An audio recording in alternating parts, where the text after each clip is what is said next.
To, yau Allah ya kawo mu hira da shahararren mawaƙi makiɗi mai suna Faruk M Inuwa. Malam Faruk mun ji zance yana ta zazzagayawa a gari. Wasu suna ansare ka, wasu suna magauta sun biyo ka ba su illatar da kai su ga bayan ka. To mu rasa me yake faruwa a wannan gari. Shi sa Allah ya kawo mu gurin ka muka ce bari mu zo don mai kashe bakin 'yan kunji-kunji. Da gaya mana me yake faruwa da bakinka. To, assalamu alaikum masu kallon mu. Kamar da yadda kuka sani, ni ba bakonku bane ba, suna na yare Faruk Inuwa. So a takaice dai ba duk wani abubuwan da ake yadawa su da ana cewa an yi min kaza an yi min kaza ba wai ainihin gaskiya bane ba.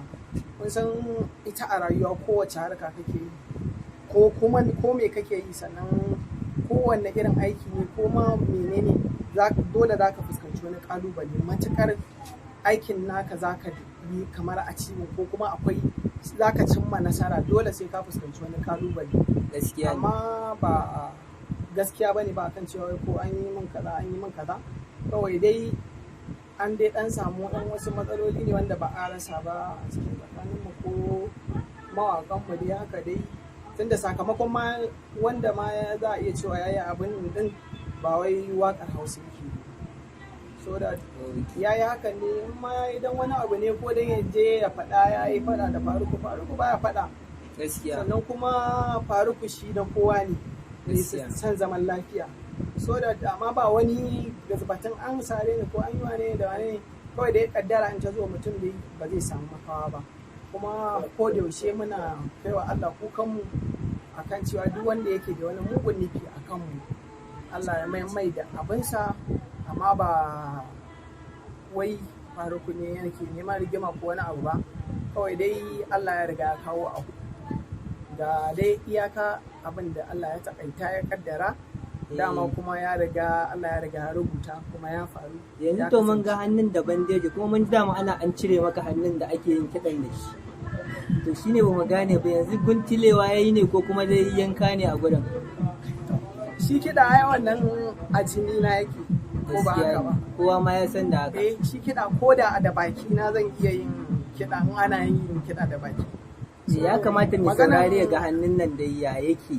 Maganan an cire min hannu ko kuma wani wancan haka duk ba wannan bane ba. Gaskiya. Dai an dan yi dai abin da aka yi. Dan wuce da rabi. A'a ba wannan magana. Yanzu za mu iya ganin hannun a yanda yake. So da Ke yanka ne ma kenan a wajen. To Allah ya ƙara tsarewa ya ƙara kiyaye gaba. Kuma Allah ya raba ka da magauta. Kuma me za ka ce wa masoya dangane da ban kwanar da za mu rabu da kai yanzu?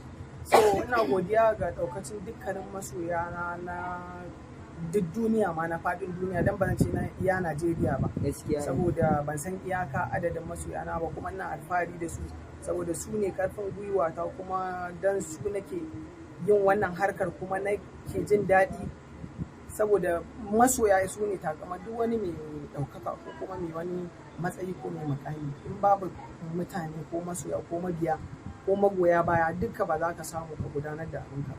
Gaskiya ne. So ina yi wa kowa fatan alkhairi, amma kada masoya na su dawa abin nan da zafi, ba wani abu ne ba, ka san komai ana samun kishi ko kuma na ce wani ɗan ƙalubale a cikin kowace sana'a. Abokin sana'a ta ne dai, kawai dai Allah ya riga ya kaddara dai, in shi ɗan ya zo dole zuciya ita ba ta da gashi. Amma duk da ya faru haka, ni ban ɗau komai ba kuma ban kullaci komai ba, kawai dai na kai wa Allah kuka na.